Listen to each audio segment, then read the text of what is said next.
Pag-usapan natin yung buhay ng mga Chinese spies. Kasi matindi itong naging revelasyon mga kababayan ni Senator Ping Lacson sa committee hearing kanina ng Senado. Yan o. Lacson bears Chinese sleeper agents operating near Palace, March 4, 2020. A good number of Chinese army reportedly in the Philippines, sabi ni Ping Lacson. I urge the intelligence community to confirm. Approximately mga 2,000 to 3,000 members ng China's People Liberation Army ang nandito sa Pilipinas. Sabi dito sa report ng Billionaire News, Joseph Sis Coast Guard membership despite questionable citizenship raises security alarm, sabi po ni Risa Ontiveros. Ang status nila ay nakakulong pa sila. At yung aming follow-up operation is nagpapagang mga balita at pagtalakay sa mga isyu na lipungan. Bulsa! Opinyon, banat at paglalantad sa katotohanan. Bulsa! What you see is what you get. You decide. Hello po mga kababayan, si Dante Maravillas. Dito ulit tayo sa ating podcast, Life with Dante M. Pag-usapan natin yung buhay ng mga Chinese spies. Kasi matindi itong naging revelasyon mga kababayan ni Senator Ping Lacson sa committee hearing kanina ng Senado. Yan o. Lacson bears Chinese sleeper agents operating near Palace, Comelec. Matindi po yung infiltration sa atin. Sa bagay, matagal na to. Lalo nung panahon ng previous administration. Kasi yung mismong nakaupo, ang nakapaligid po ng mga bilyonaryo, lalo yung yung economic advisor niya, puro mga Chinese, nakabuilo po nung previous administration. Matindi yung infiltration. Imagine, may mga Chinese sleeper agents, sabi ni Ping Lacson, operating near Palace, pati sa Comelec. Sabi po ng senador, ito ang mga Chinese sleeper agents and operatives from China's People Liberation Army o PLA are already embedded in the Philippines, with some reportedly operating near the Commission on Elections or COMELEC sa mismong Palasyo Malacanang for alleged espionage o paniniktik. Ito yung naging pahayag ni Ping Lacson sa ginawa kanina po na hearing ng Panel on National Defense and Security, Peace, Unification, Reconciliation, where he urged government agencies to sustain follow-up operation against suspects arrested in earlier anti-espionage drives. Ayon kay Ping Lacson, the whole network of espionage operation must be dismantled or at least decimated to a large degree because agents come and go. Pag inaresto mo yung isa, another takes his or her place. And I have good information na niya that there are sleeper agents and even regular members of the PLA ang nandito, sabi po ng senador. Actually, matagal na nag-warning yan si Ping Lacson. Noon pa, yan o, panahon ni Digong, March 4, 2020. A good number of Chinese army reportedly in the Philippines, sabi ni Ping Lacson. I urge the intelligence community to confirm. Approximately mga 2,000 to 3,000 members ng China's People Liberation Army ang nandito sa Pilipinas. Nagpabaya mga kababayan yung previous administration. Kasi nga, barkada si Xi Jinping. Imagine, pati po yung Philippine Coast Guard, infiltrated po. At malamang pati PNP at Armed Forces. Philippine Coast Guard, may mga auxiliary members. May na-discovery nga po na latest. 2 days ago, sabi dito sa report ng Billionaire News, Joseph Sis Coast Guard membership despite questionable citizenship raises security alarm, sabi po ni Risa Ontiveros. Yan o. Another Alice Goo pala ito, mga kababayan. Sabi dito, Senator Risa Ontiveros warned of a potential national security breach after Global Ferronickel Chairman Joseph C., who is facing allegations of falsifying his citizenship, was discovered to have become a member of the Philippine Coast Guard Auxiliary or PCGA. A Philippine Coast Guard PCG document dated July 26, 2018, panahon ni Digong, provided by Hontiveros office showed that under HPCG Memorandum Circular 01-14 issued on June 6, 2014, C was appointed by the then Admiral Elso Hermohino to the PCG Auxiliary Executive Squadron with the honorary rank of Auxiliary Commodore. Panahon ni Noynoy Aquino at tuloy-tuloy siya sa panahon ni Digong. Sabi ko sa inyo, matagal na tayo in-infiltrate ng mga Chinese, lalong lumala nung previous administration. Kasi po, sa totoo lang, ang nasa likod po ng political upheaval, political conflict, yung mga dilawan po, ang mga Duterte po, hybrid dilawan. Yung mga dilawan po, suportado ng mga barkada ng China. Yung nagpalayas po ng US military bases po, mga dilawan, di ba? Influensyado ang mga movements na anti-US Marcos senior noon. So nagkagulo sa politika. Yun ang dahilan kung bakit humina yung ating armed forces. Kasi napabayaan po ng mga sumunod na administration after Marcos. Purposely, dinisign mga kababayan na humina talaga po tayo para ang pag-advance ng China sa West Philippine Sea, wala tayong kakayahan to defend. Pasalamat na lang tayo, mga kababayan, ang nanalong Pangulo ngayon si President Bongbong Marcos, na iba yung ating direksyon. Di ba po? Kaya wag pa auto po sa mga dilawan at hybrid dilawan. May influensya sa kanila yung China.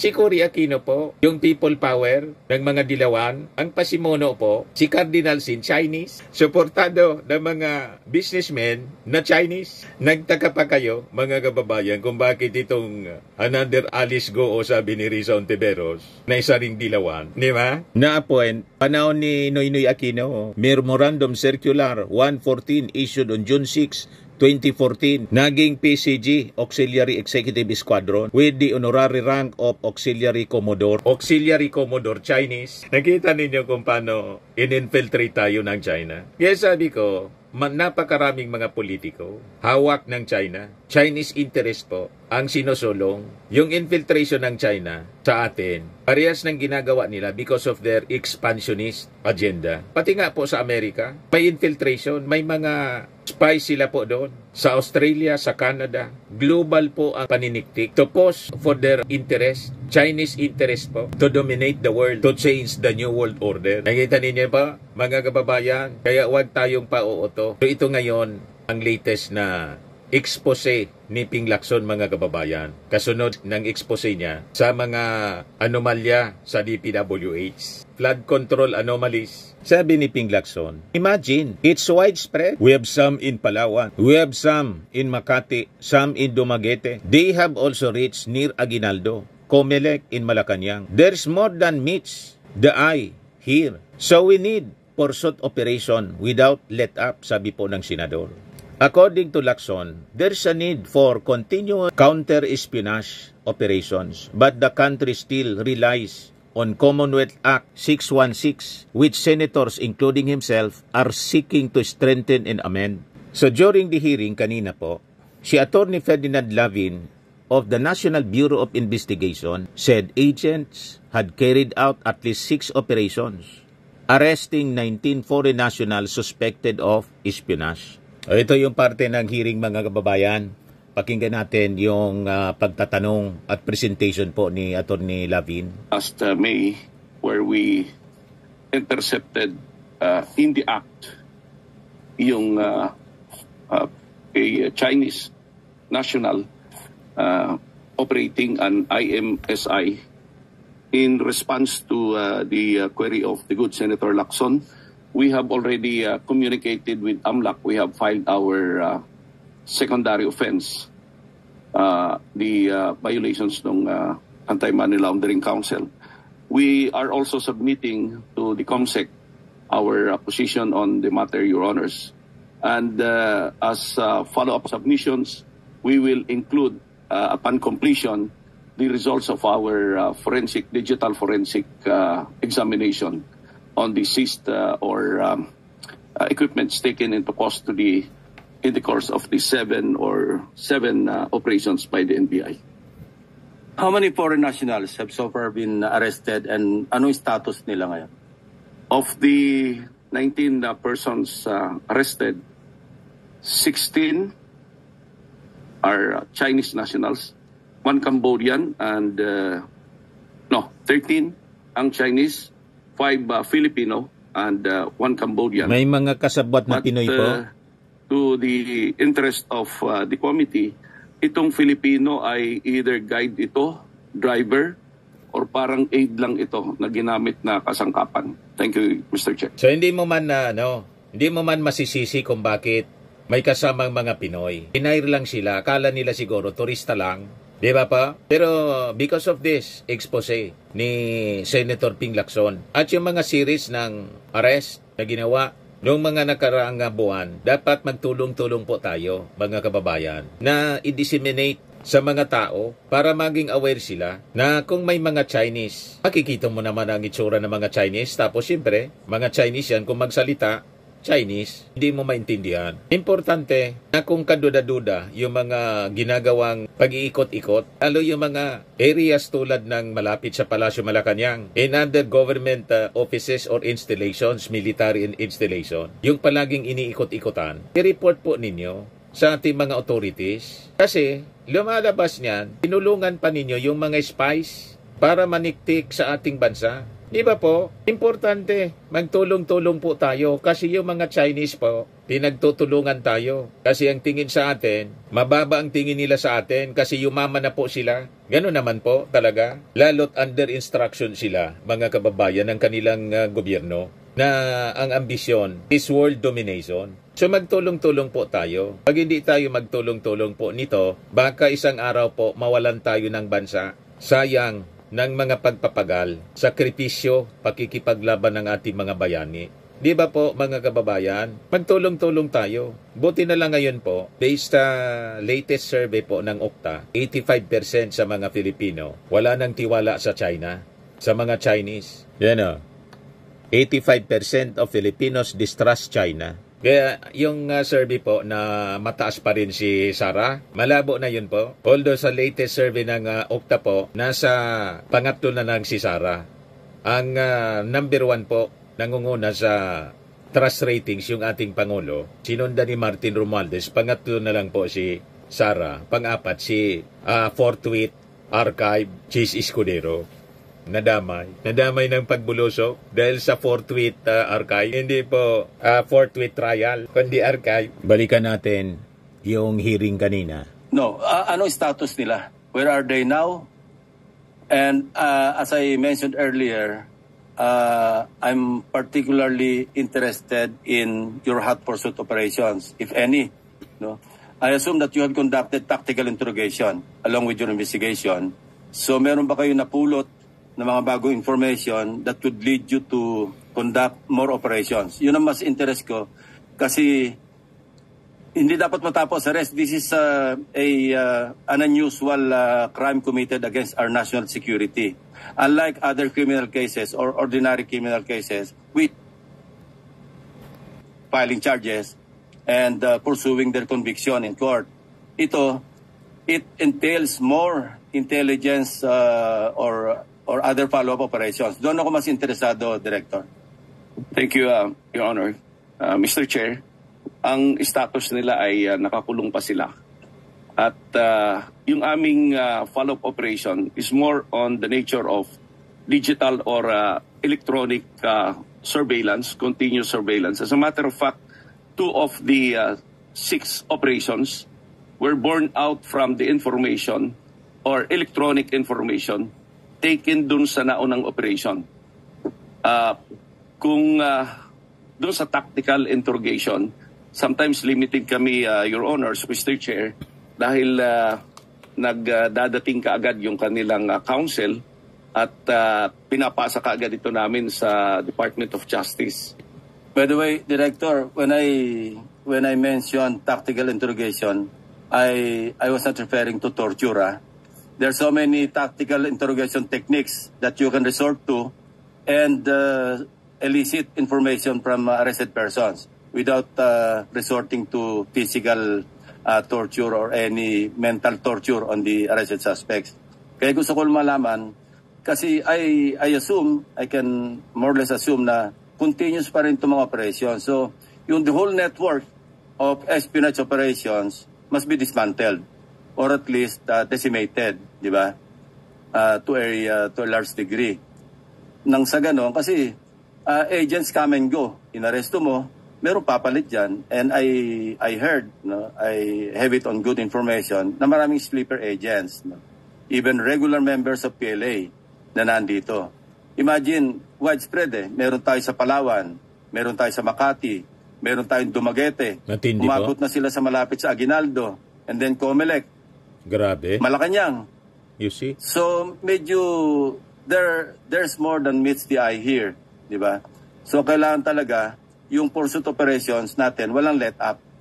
Kasi if we rest on our laurels, so to speak, then naging complacent tayo because parang tapos na, naka-arresto tayo ng 19 individuals, parang relax na tayo. But that is not supposed to be the case. The more we should pursue and be more vigilant in conducting intelligence operations and law enforcement operations. Your Honor. As of now, what you're telling us, walang nangyaring bagong intelligence and law enforcement operations on top of the last operation, which was, I think, May 29, 2025, di ba? So from May or June hanggang ngayon, walang bago. Yung ibang tactical, I thank the good Senator, Mr. Chair, that we have a common understanding on tactical interrogation. Thank you for that. At doon po sa aming follow-up operation, we share this with the intelligence units or the of the armed forces of the Philippines, Your Honor. And I believe that they are more in the position to share the information collected or gathered from the tactical interrogation or follow-up operation. On the matter of the last operation by the NBI, we communicated with the Bureau of Immigration and tried to check yung in and out nitong tao na nakuha namin sa premises ng Comelec. Your Honors, Mr. Chair. AMLAC, information, meron ba tayo? Kasi meron tayo sa, di ba, yung financial terrorism.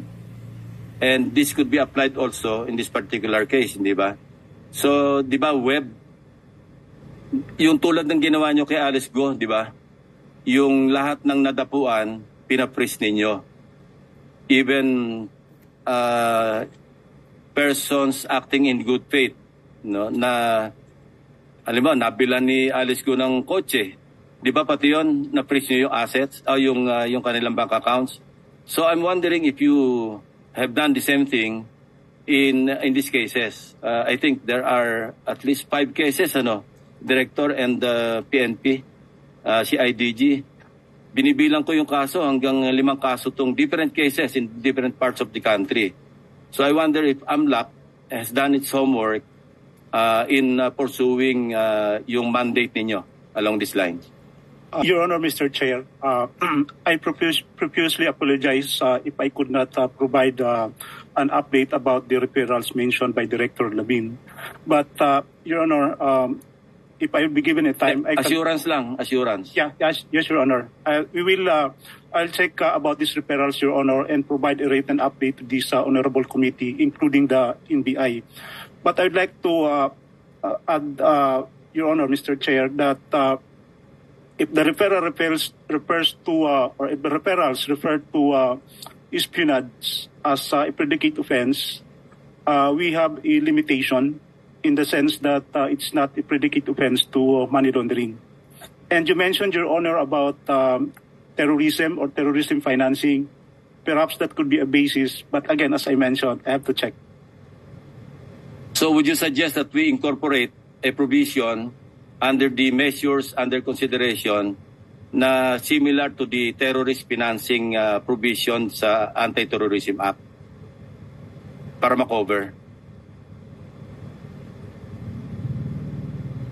So far, Your Honor, as the current version of the bill, this is the first time that we will be attending a proceedings or a hearing in relation to that, because during the 19th Congress, the version submitted, subject of the deliberation, does not mention of or does not include the involvement of the Anti-Money Laundering Council. It's only in the current version that the AMLAC or espionage and other acts prohibited under the bill are considered or proposed to be considered a predicate offense to money laundering. So yun mga kababayan, ang nakakabahala mga revelasyon ni Senator Ping Lacson. So anyway, subaybayan na lang natin yung mga next operations na gagawin po ng ating mga authorities, lalo na po ng NBI. Yun po yung ating short video ngayon dito po sa Life with Dan TM. Napag-usapan natin ang buhay ng mga spies, Chinese spies. Lagi nating tatandaan mga kababayan, sa buhay, you become what you believe. Ako po si Dante Maravillas. Bye-bye. God bless. Po, Firmax Firming and Lifting Cream. Pinapahid po sa mga pulses in affected area. Mainam po sa paninigas ng mga kaso-kasuan. Ito naman po, Automax Radiant Serum. Sa mukha naman yung application. Anti-aging po siya. You will look 10 years younger than your age. Sa mga cancer patients naman po, baka lang gusto ninyo itong itry. Neng siya Red Mix Fruit Drink. Hindi mo po siya gamot, food supplement siya. Kaya lang, gawa siya mga kababayan sa goji berry. Yung goji berry may anti-cancer properties.